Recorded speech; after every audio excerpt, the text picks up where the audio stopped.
Hello. Hello. Happy Monday. Happy Monday. Cheers to another B&B. Cheers to a B&B Cheers. Monday. I've got water. It's a water day. Mine's a vintage West Virginia glass. Ooh, cute. I think I have some tea coming, but You I'm always cannot drinking water. see. West Virginia, it's got our Capitol building on it and stuff. Very nice. Kathy Wiseman. Hey, Hello, Kathy. lady. How are you? Did everybody have a good weekend? I had an unexpectedly exciting weekend. I had to call and tell Heather about it. But That's all right. Hey, Michelle. on Friday, I was scrolling through Facebook, as you do, and my aunt, who lives about an hour and a half, almost 2 hours away from me, posted a picture of her china cabinet. And she's like, is anybody interested in this china cabinet?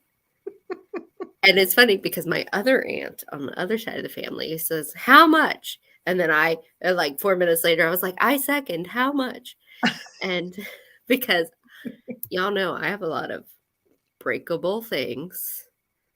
And especially like the china I use, Mm-hmm. It was hard to get out of the china cabinet I have because it was all stacked in the bottom, and not really easy to get to. And so I was like, I need an actual china cabinet. Mm-hmm. And so she calls me. She's like, are you interested in that china cabinet? I was like, yes. She's like, okay, it's yours. I was like, well, how much do you want? She's like, you're my niece. And I was like, okay. So I organized a truck with my parents and we went down on Saturday. Well, and then she sends me a text like 20 minutes after. We're like, okay, we're coming down tomorrow. She's like, hey, I have a table that matches it. I was like, oh, what's it look like? She's like, well, it's the same color wood, and it's got these big claw feet. I was like, yes, Claus? yes, I need that. Yes, it's Lionel's feet, right? Yeah, So it's like both you and I. It's like, you hear the word claws, and it's like we pop up out from the trees. Did someone say claws? clothes. So we went, and luckily my uncle, my cousin's husband, they helped us load it up, and then got home, and my brother-in-law was in town for like one day, and he helped me, like all four of us like got it all in. And then for most of the weekend I had 2 dining room tables set up inside my house until I had time yesterday to take apart my IKEA table and replace it. Thank you. But I currently have IKEA chairs around my lion table, and it's not looking right. How funny is it though? Like, how small is Morgantown? Because I can't imagine posting something and then having Oh, no, she doesn't even live in my town. two family members answering the ad. She lives in a place called Elkins, West Virginia, which is up in the mountains, and so we had to drive an hour and a half. But it's still funny to me that she had 2 family members contact her. Well, she's not connected to my other aunt, right? Oh, okay. But she also has chairs for me, but we couldn't fit them. Wow. I'll have chairs. They're like ladder back, and then they have like a woven seat, not like a cane seat, but like I like those. A woven seat. So, do you all want to see the china cabinet? Yes, take us to the china cabinet. We'll see how much internet we have between. Let me move slow. Okay, we're off-roading it. Okay. Let me go over on this side. Ooh, it's so much room. So much room. All right, so there's the fancy lady hallway, and it's lit. Wow. And And it's practically full. it's got beveled glass here. Oh. And the base of it is basically empty so far. I'm just surprised I'm surprised you filled it up so fast. Well, that's everything from the base of my old china cabinet, which is now there. Okay. And it's just holding my Cambridge candlelight. Okay. So that's the crystal cabinet. Okay. China cabinet. Glowy cabinets.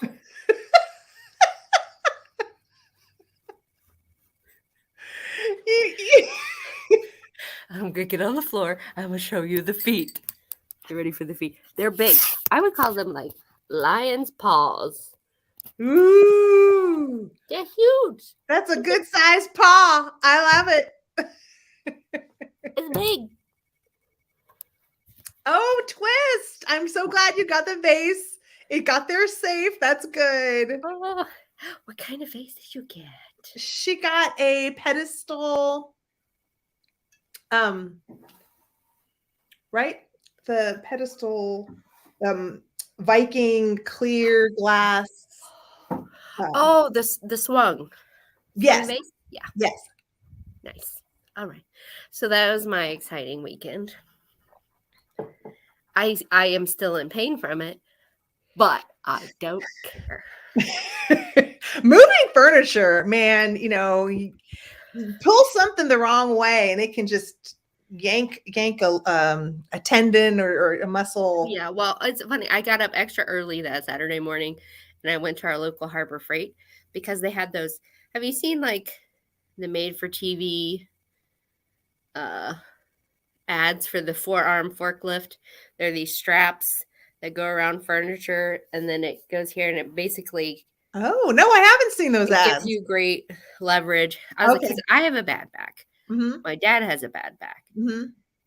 We don't have enough people with good backs to get it into my house.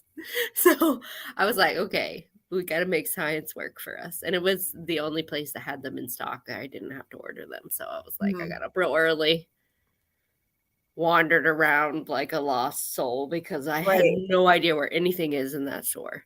Yeah. Lowe's, I know like the back of my hand, but Harbor Freight is new to me.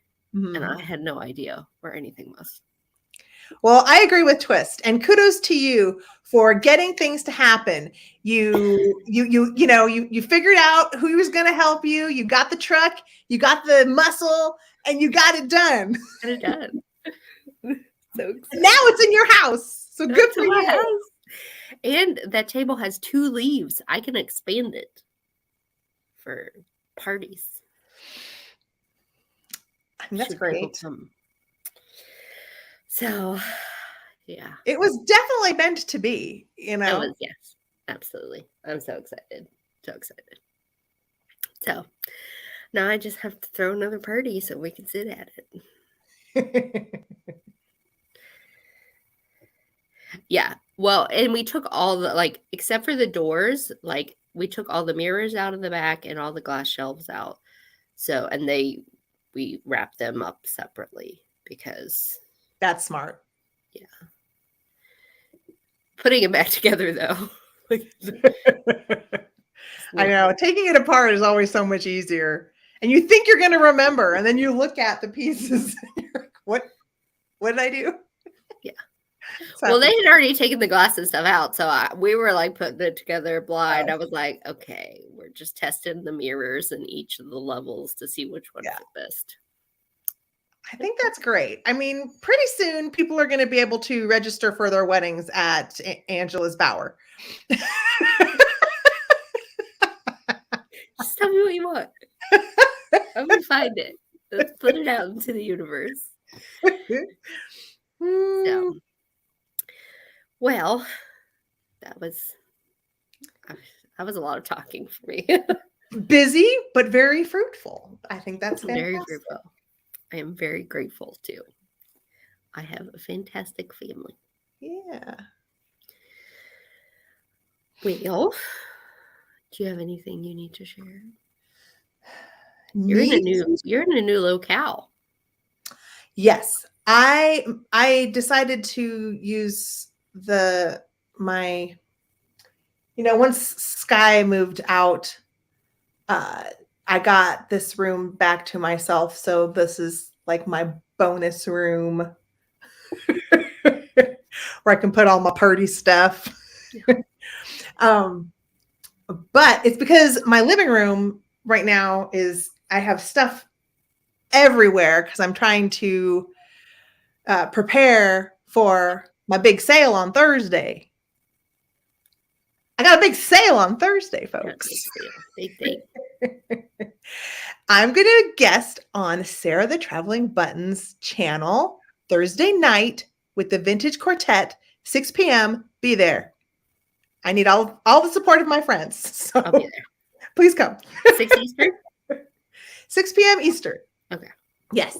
You might have to text me. Because I could be rearranging my china cabinet for the fourth time, Understandable, really.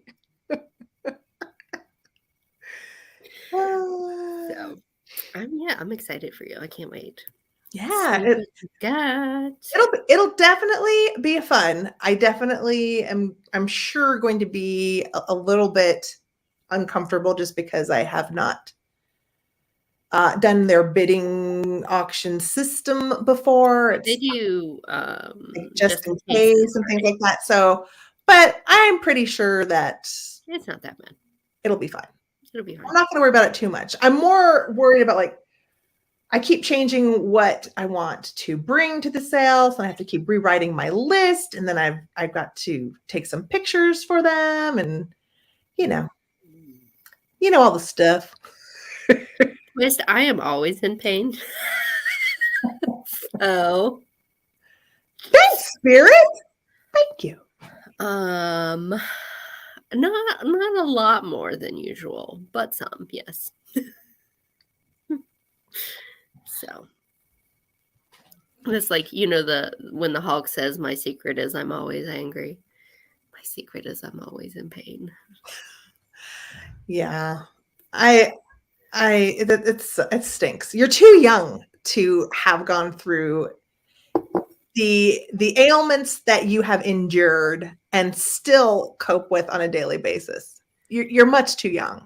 It is what it is. You're a warrior is basically. We should just call you Angela the Unicorn Warrior. Yeah, that's funny. I'm a zebra unicorn for sure. And I have a piece of Julie. What is up? I have a piece of art from a local artist that says warrior on it. I have another, and I have a matching one. It's at work. I have a matching word that has the word bad, but on it, but not right. A donkey. The other word for a donkey. Yes. Hey, Jen. Hey, Steph. Hi, Steph. Eventually, I'm going to put them together in my craft room, but they haven't been rejoined yet. I think some extra folks saw the post you just put out. I might have done. Yeah. That's awesome. I said, join us. You're all here. Oh, well, on my community page, I said, join us for a pointed discussion. Oh. Well, we should go ahead and get started because I have a lot to share about this topic. So let's begin. Let's begin. Okay, so this is my titillating tablescape. So the roses. Well, yeah, and I found this is on an Italian website because I was just looking for more European inspired things. And this is actually for an Italian company where you can rent Empoli glass, which is it's not necessarily the Empoli you're thinking of. Empoli is just a region in Italy where they make glassworks. So this company, obviously rents out for venues such as weddings. But what I loved about the photo was the raised lighted runner that they had with either some sort of maybe die cut acetate or fabric. I'm not sure exactly what's over the light box that Mhm. gives off that pattern.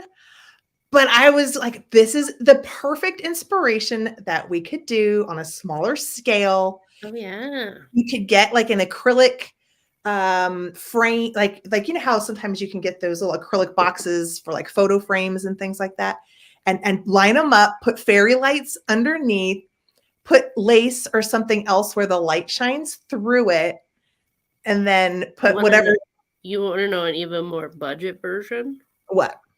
A couple flat Amazon boxes, Okay. like a couple inches, cut Mhm. your design, and Oh, you can then do that too. cover it in linen or Mhm. whatever would allow the light to come through, but Mhm. hide the cardboard. Mhm. Yeah, I mean, a lot of different ways, but I just was looking at it and I thought, how elegant, but yet very doable if you were to get crafty with the idea. I loved it. It's very pretty.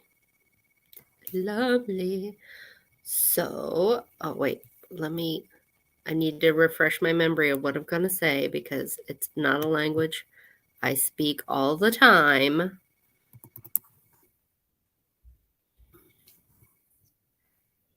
Okay. I, Hey, I Mary. think I've got it. So, Mary's here. yesterday was Chinese New Year. So, Gong Shi Fa Cai. Young P. Shit. Whoops. That's one of the greetings that likes wishing you, health, prosperity, all those good things.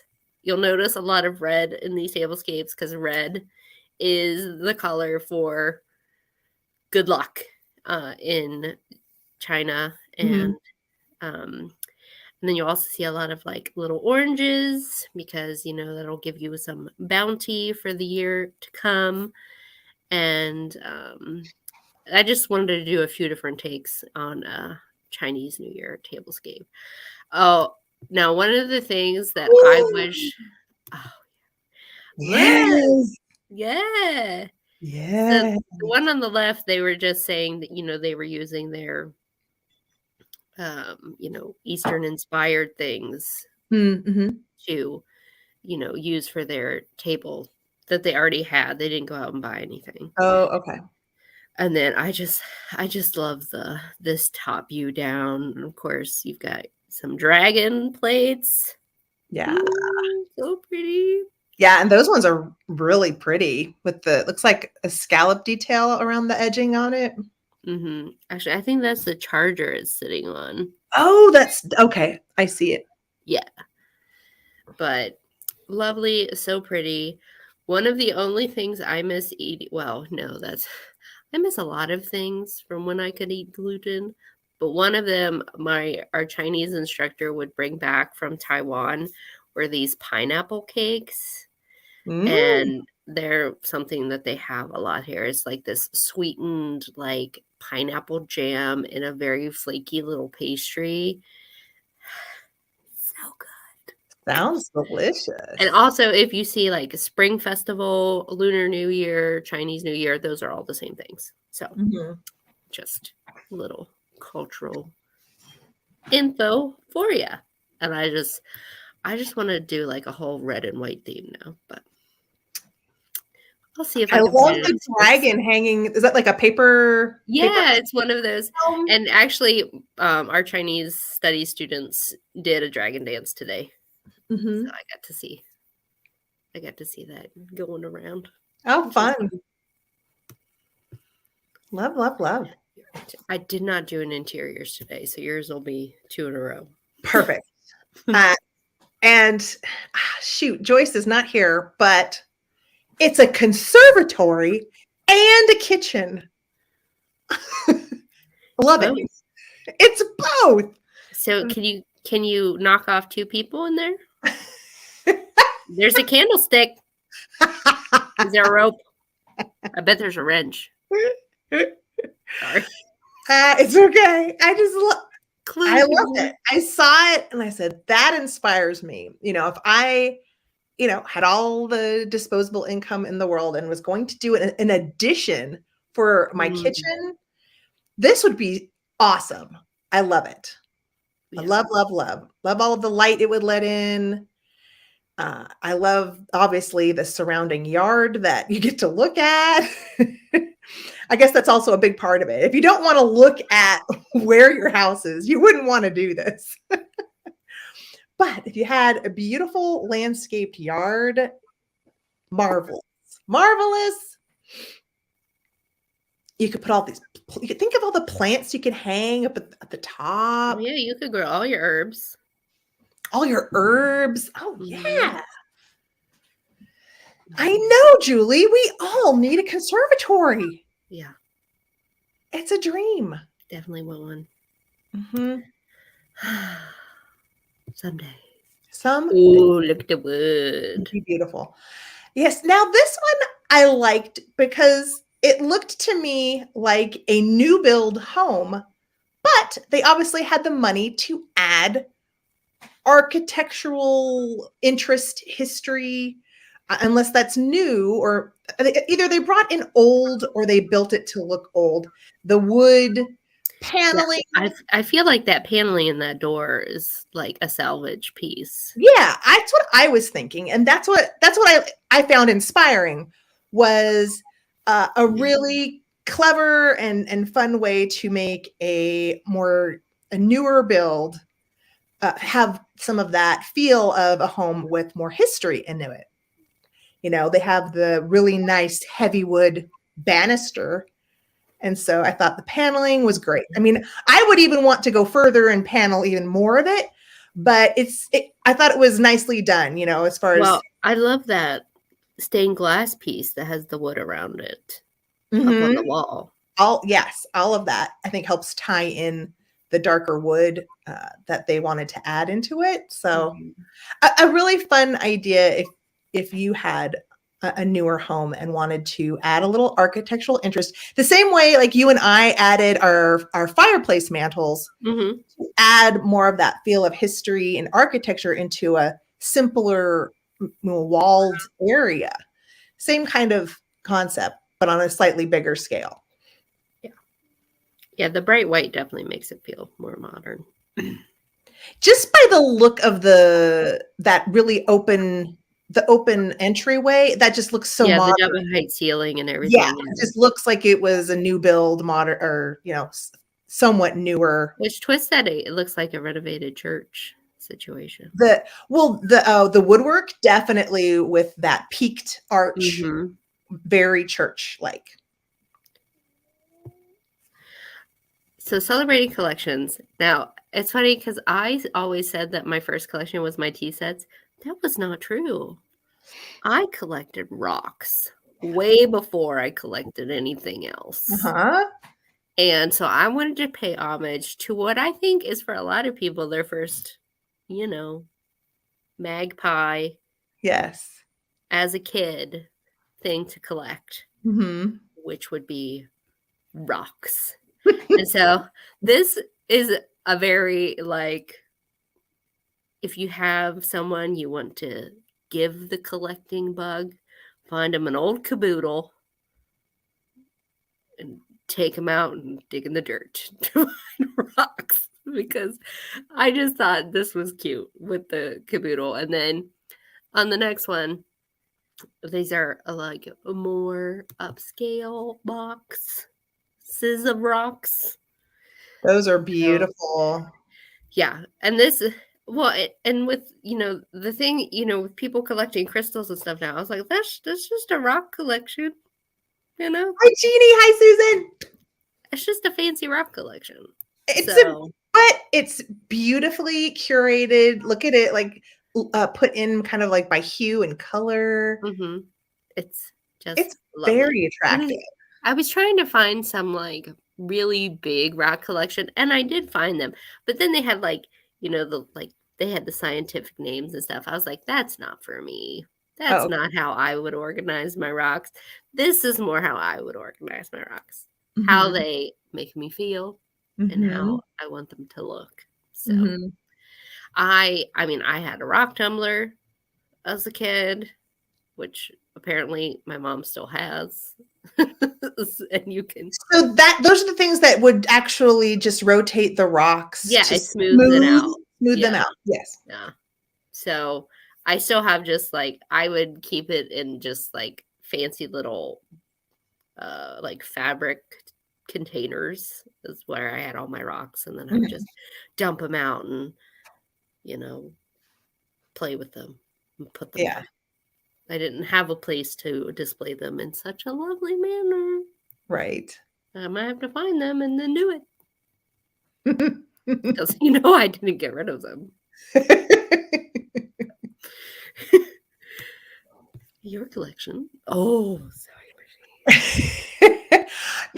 I was pretty much taken with the photo. If you are going to have a sewing machine collection, I think this is a great way to do it. It's fabulous. Yeah, the wallpaper, everything about it is perfect because the cubbies are perfectly sized to frame each sewing machine as if it is in its own little shadow box frame. Just it fits so perfectly in there. And of course, I like the child size sewing machines on the top or the higher shelf, the smaller ones, because I don't have the room to have a collection really. A big one. Unless I got rid of all my books, then, but I'm not going to do this. I'm not obsessed with sewing machines. I have a couple friends who have sewing machine collections, so I might have to show them this. Like, it's beautiful. Yeah, absolutely. Like if you were inspired or something, where you're like, I'm starting to collect sewing machines. I thought this is a wonderful way to do it. And I thought we should celebrate this individual's collection of sewing machines.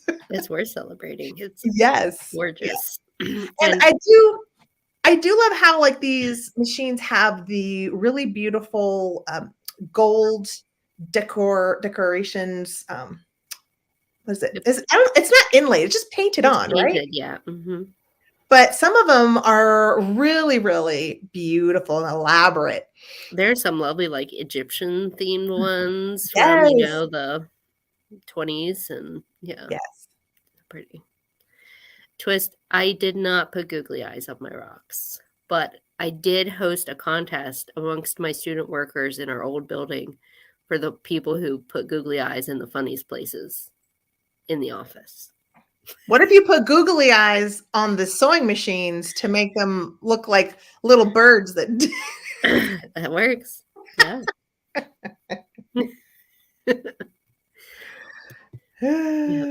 Collection. Oh man. Okay. Yeah. So this is a collection that believe it or not is actually trending or has been a trend for maybe a couple years, but I've definitely noticed it in places like antique booths and things like that, is people now are picking up used. What happened? She said it's just a so-so collection.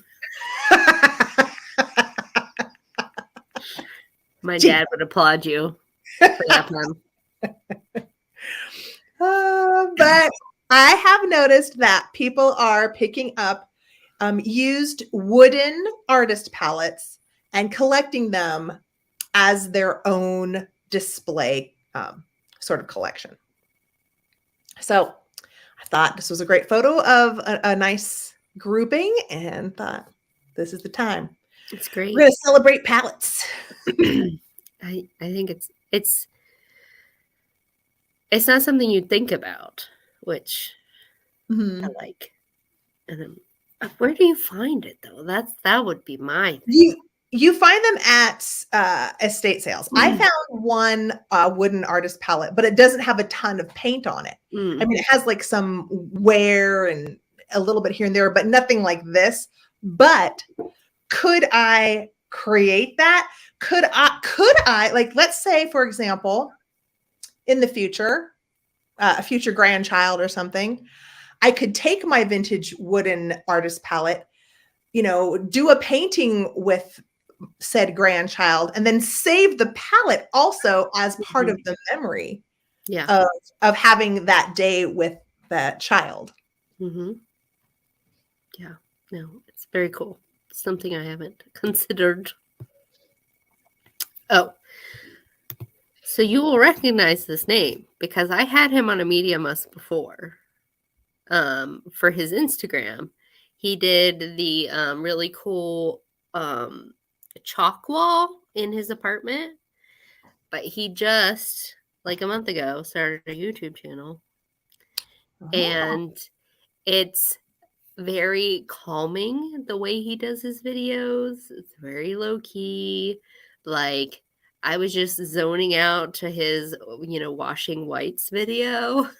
And he talks about like how people would blue whites because you wash whites and then they're never white again, right? Because our idea of white is actually more on the blue spectrum.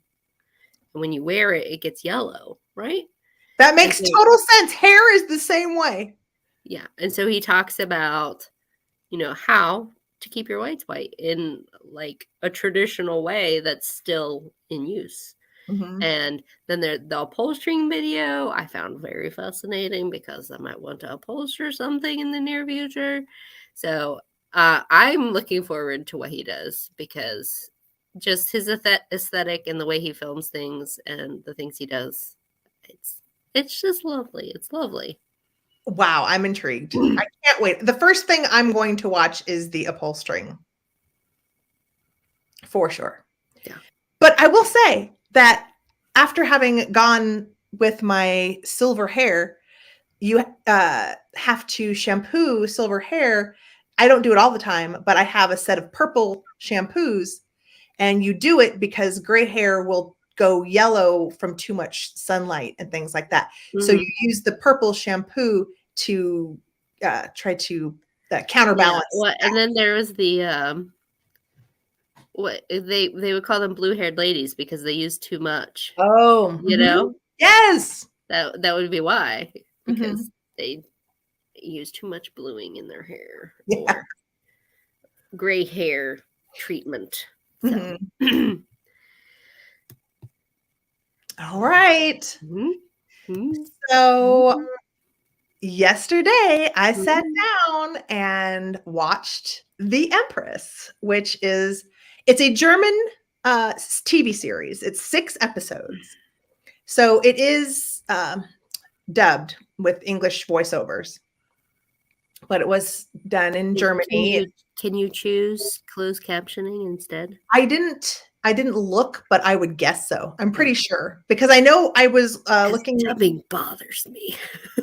Well, it was easier for me to follow, but I'm positive you can get the German because this series is popular in all around Europe. Actually, I think it's more popular in other parts of the country than in the United States. So this is the story of Empress Elizabeth, known as Sisi, and her marriage to Emperor Franz Joseph of Austria. Oh, I think that's wrong.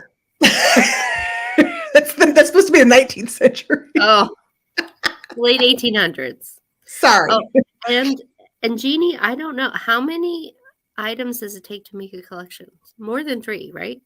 Oh, I thought it was 3 is the minimum to have a 3. collection. Okay, 3 is the minimum. Yes. So sorry about that. So I'm pretty sure it was more of, I don't know. Sorry about that. I'm pretty sure this took place in the mid 19th century. I don't know what was going on in my head. Whatever I typed was wrong. But it's not a bad series. I liked it. I actually am interested in learning more about Sisi. Apparently, she was a much loved empress. And the next slide shows this is the castle that they used to film the television series, and it's called Weissenstein Castle, and it's located in Bavaria, and it's gorgeous. And it's part of the reason why I enjoy watching a lot of these period films is the environment. Yeah. It's the environment. It's seeing all of the paintings and seeing the frescoes and the ceilings and the costuming. And I love the flamboyance, like just the elaborate world of uh, the aristocratic and imperial families of different European countries. Yeah. Okay. Well, are you ready? I'm ready. I need a drink. Okay. I'm going to get some more water, actually. Okay. Prep the vocal cords. All right. History highlight. Hat pins. It seems like such a small, insignificant thing. But there's so much. There's so much what happens. Like, I now need to collect them. So we'll get into why.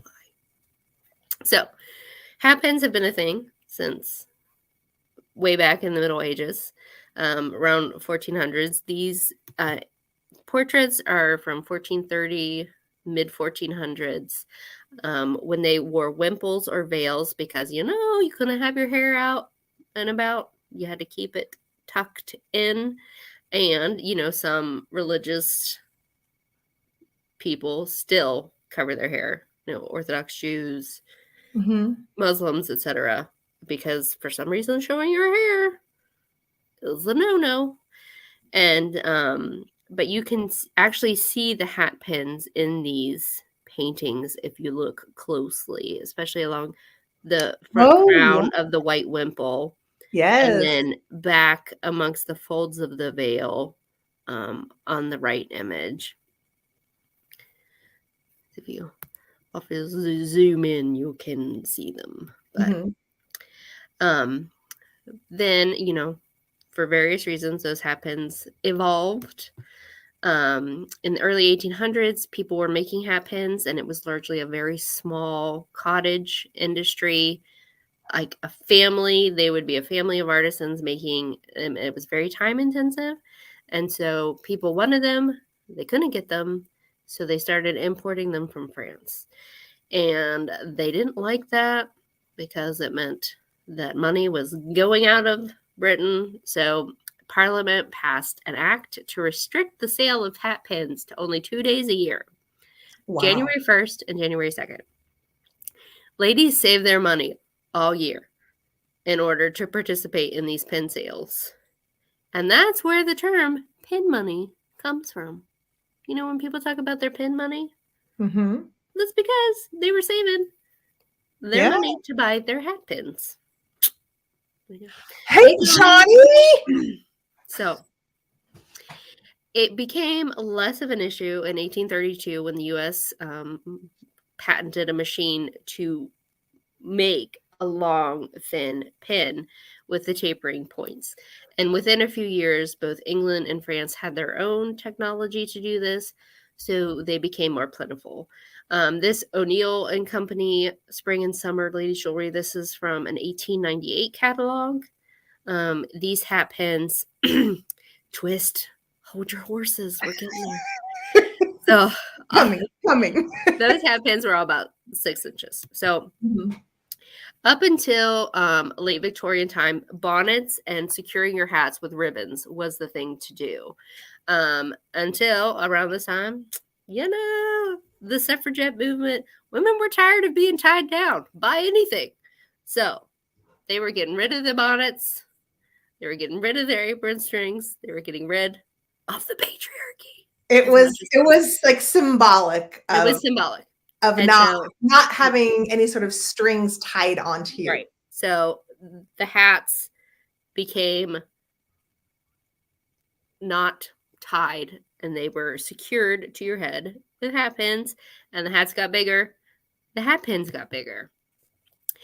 Women were becoming unruly because this is also the time where they took up, bicycling. They wore secret pants. They, they were doing things alone, unchaperoned. And since they had these pins, which on average were between 6 and 12 inches long. Sharp point came in handy. Oh, yes. So this Miss Leonie Blaker of Kansas. So a masher. I was like, what is a masher? A So masher. That's right. a masher is a term for a cad, for lack of a better terms, who used the rumbling of public transport as an excuse to mash up against women and touch them in ways he never would in polite society, right? And so this elderly masher used this Fifth Avenue coach. It got jostled. He mashed up against her. He like put his arm around her. She took her hat pin and stabbed him through the forearm in 1903. So there were other instances of women defending themselves. I read one article where a judge yelled at the woman saying you should have just let, because she was delivering papers and she used her hat pin and stuff to fight back, and he yelled at her saying, "Oh, you shouldn't, it was unladylike to fight back." No. So, this wasn't just in the US. So, in 1908, an English judge, fearing that the hat pins could be used as weapons in court, forced the suffragettes to remove their hat pins and hats, which is an insult because at this point you're still supposed to cover your hair in some fashion. And this is like asking someone to like go about in their underthings. Mm-hmm. Let's get into this. So here is, let me zoom this in. This is an article from around that era. It says the long hat pin has become such a source of danger that several states have already taken steps by legislation to abate the nuisance and lessen the risk to unoffending men. Governor Fielder of New Jersey signed a bill which became effective immediately, making it an act of disorderly conduct punishable by the fine from $5 to $20. And this is in, the early 1900s. So that's a lot. Inflation that up. And to wear in public any device capable of lacerating the flesh of another person unless the point is sufficiently guarded. The law also provides that half the fine collected will go to the person making the complaint.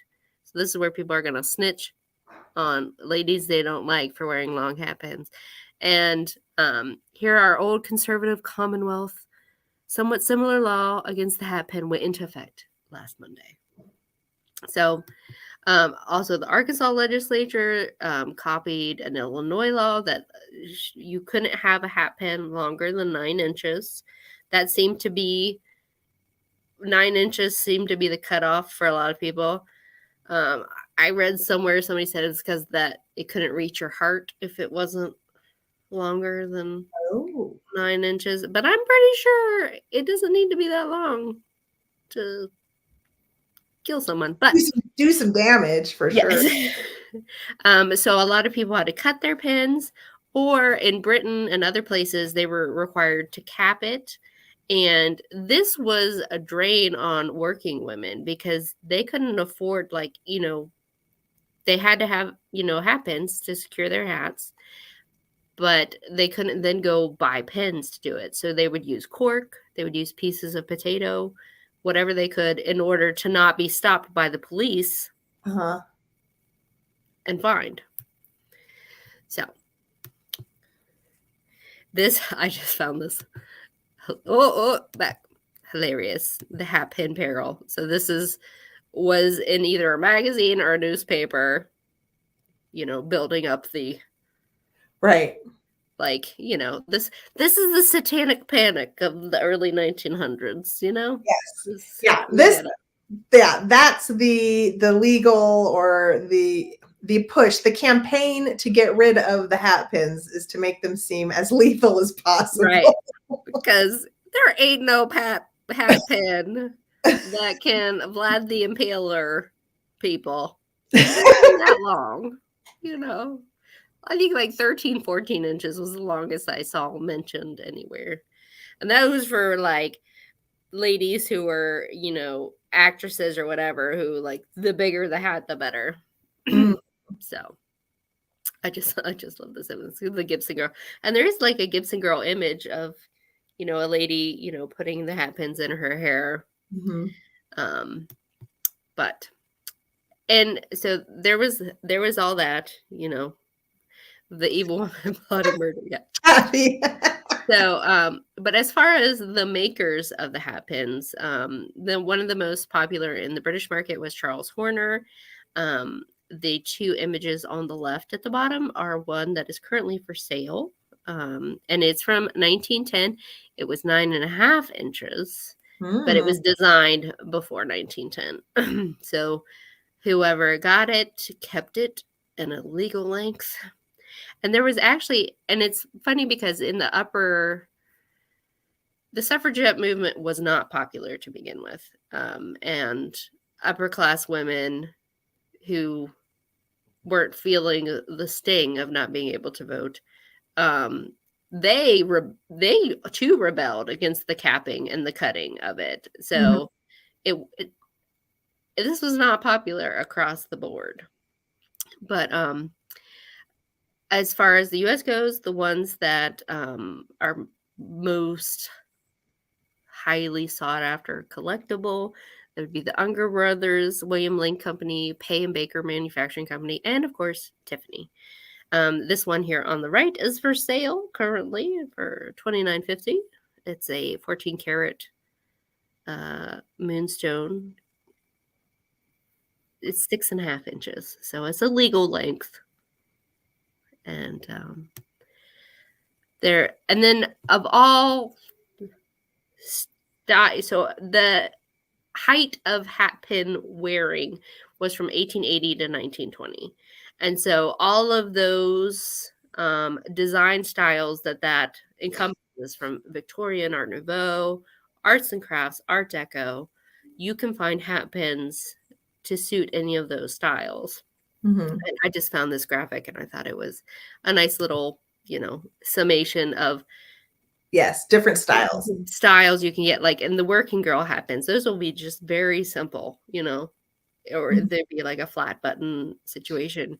If you find any like soldering or like large beads slid up a stick, that's not likely to be an antique. That's going to be something that someone has.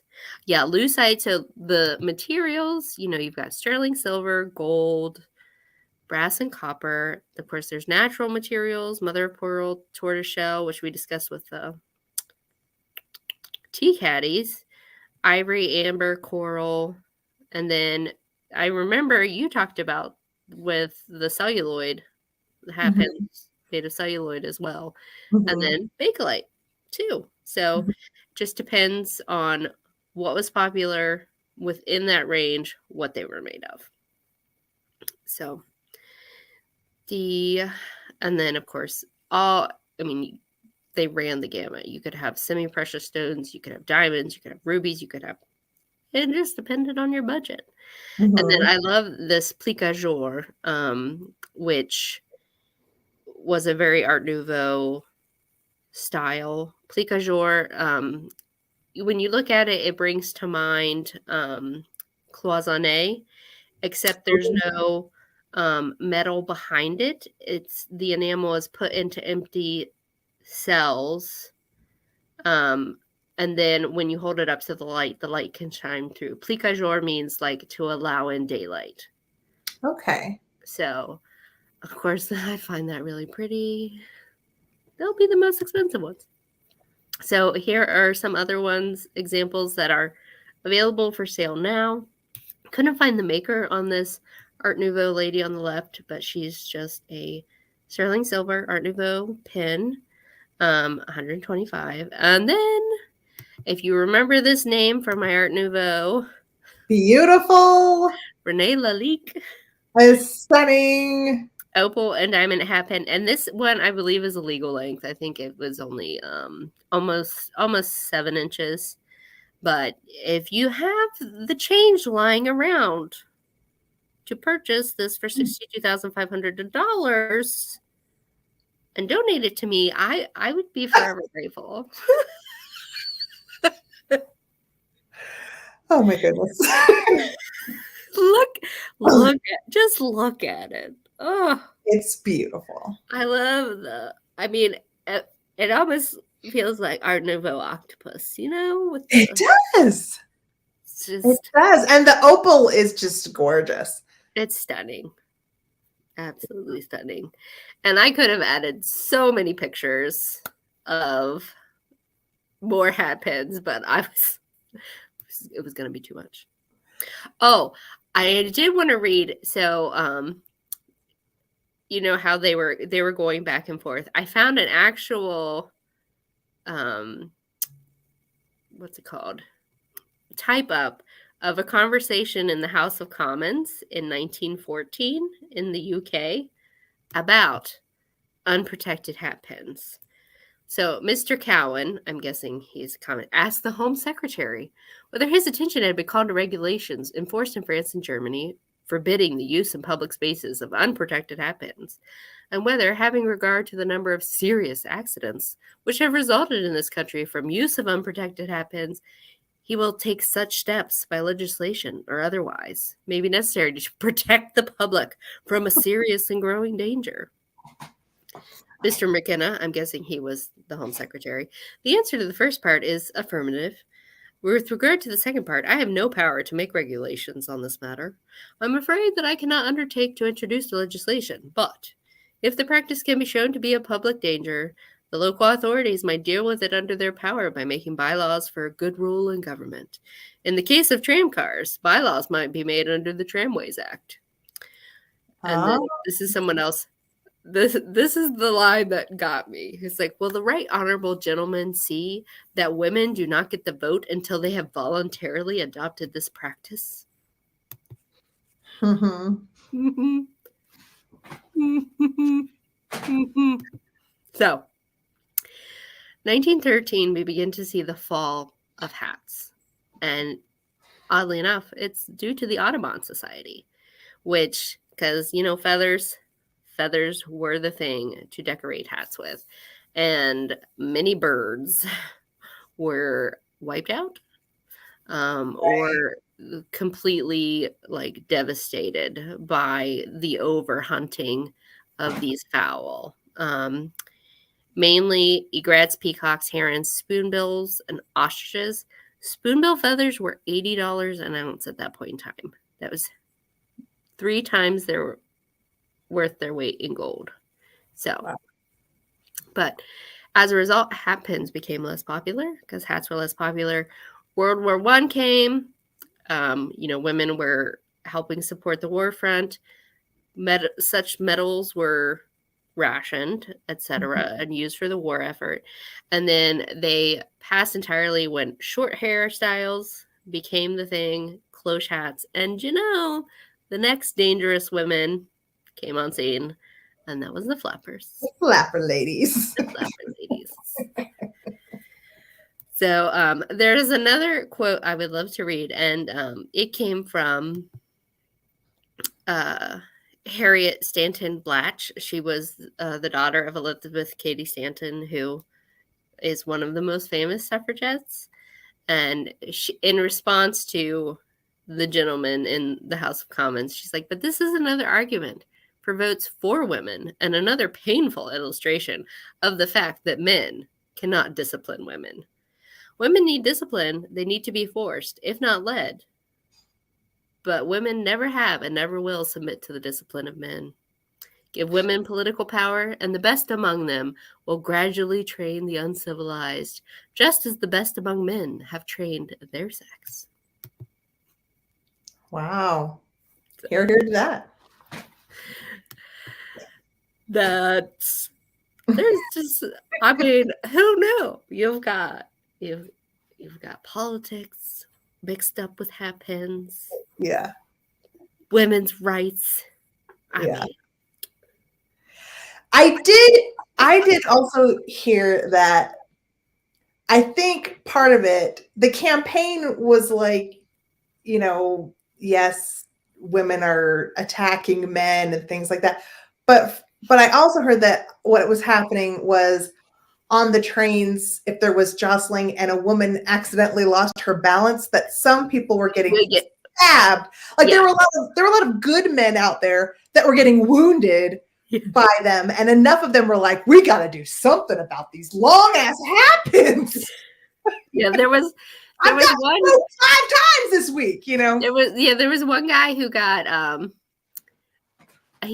his head like went back against, and I guess it went far enough, and a week later he died. Yeah. Like, yeah, you know, you've got to be, it's probably like a lack of spatial awareness. If you're going to wear something that can put someone's eye out, you got to know where it is. Right. You know where it is. So, but I just really want to find really long hairpins now, you know. And as someone who collects bladed weapons, it's just a continuation. It's a natural extension of that interest, really. Yeah. And there was also like apparently a girl, she was jokingly stabbing her boyfriend. Yeah. And it went through his heart. I was like, I don't think that was a joke. Right. I mean, right. You know, yeah. Suspect. Well, I would share my collection of happens, but coincidentally, my next video coming out this week, I went antiquing, so I'm going to do a music and antiquing video, but what I bought was happens. So at the end of that video, you're going to see the happens that I bought, and I'm going to put them in with my happen collection. So you're going to have to watch that video to see them. I'm excited. And I got a lot of information. There's an American Hat Pin Society. There's also a Great British Hat Pin Society, something like that. And I'm pretty sure, like, one of my media musts in the past was Miss Fisher's Murder Mysteries. And I'm pretty certain one of the murders was a hat pin. And I completely forgot about that until I was reading. I was like, they couldn't figure out. It was a very tiny knife. And I was like, it was a little Art Deco hat pin, I bet. Yeah. It was. So, yeah, there was, I mean, the term suffragette was well earned for a lot of them. So, do you have? I didn't bring a favorite thing. I mean, I showed you my new favorite thing, my china cabinet. You did. You showed us a humongous favorite thing, but I did bring a favorite thing. Ooh, I'm excited. Did you see my last haul video where I got a whole bunch more of the jewelry caskets? No. Okay. Well, I went to an estate sale and I got some things, and then I got some like big bunches of things, and I got doilies, handkerchiefs, books, and jewelry caskets. And I kind of I did a little pan of what I bought. I didn't like hold up each individual one, but I did a pan. And if you notice in that pan, one of those jewelry caskets was very, very cool because it's the shape of a moon. So this is my new favorite jewelry casket. Oh, pretty. This is Victorian. Yeah. It originally would have had hand painting here on the flowers, but ooh, it's great. Is it gold? No, these were just like I mean, like gold tone, gold paint. They were like gilded. So this one has lost its lining. It doesn't have its either velvet or silk lining anymore, but I had never come across a crescent moon shaped one before. All of mine have more of that very floral or nouveau styling. Very like organic. Yeah. So this moon one is my new favorite thing. Yeah, it's pretty cool. Yeah. Oh, I did. Well, I read enough quotes, so I did not bring a quote for. Right. Which we just remember, you cannot be governed by men. I was reading that and I was like, oh man, this is gonna be fun. Oh, you should take a picture, Jeannie, and send it so Yeah. I can see. Yeah. I'm like, we want to see your We collections. totally love seeing photos. But though, if you don't want us to share it, you can just tell me. Tell us. Because Yeah. otherwise, we're gonna brag on your collection. Yeah. The minute Joyce would like send me something, I'm like, oh, I know. we gotta put it in the show. Which her daughter is making Lady Whistledown shirts, and I'm like, I do I need know. one? Do I need one? No, sadly, no. But thanks so much, everyone, for coming. Remember, next week we shall be on Heather Elizabeth's channel, Antique Agenda. And I hope you have a fantastic week. If you have snow coming your way, please stay safe, stay warm, and we will see you next time. Yeah. Bye, everybody. Good night, everyone. Love you all. Bye.